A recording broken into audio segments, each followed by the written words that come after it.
Bonjour à tous, c'est GLG et je vous souhaite la bienvenue pour votre petit JT du Geek, toujours en mode électrique.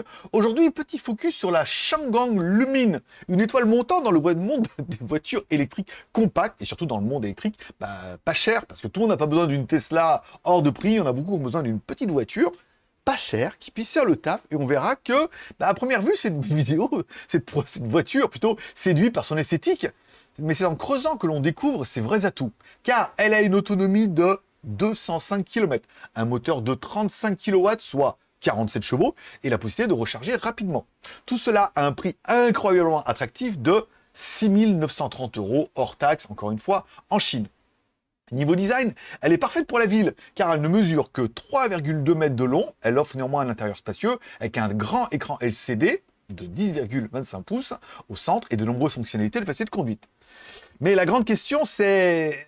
la verrons-nous un jour en Europe, cette voiture? Alors je sais que on a déjà un équivalent comme ça qui est disponible en Chine, bien évidemment, mais surtout en Thaïlande, donc il y a déjà une autre marque qui propose des petites voitures comme ça, mais est-ce que des marques comme ça pourraient voir le jour en Europe?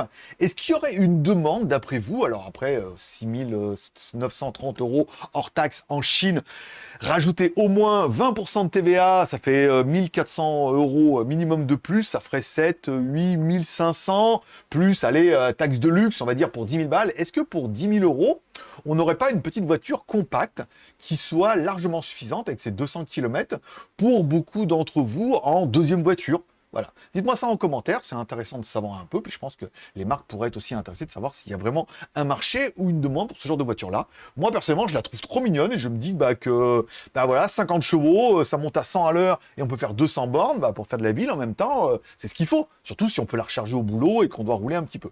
Voilà. Allez, laissez-moi un commentaire, un petit pouce en l'air ou un petit pouce en bas. Vous abonnez, c'est pas encore fait. Vous retrouvez cette news sur le JT Geek. Moi, je vous donne rendez-vous demain pour votre prochain JT du Geek, toujours en mode électrique.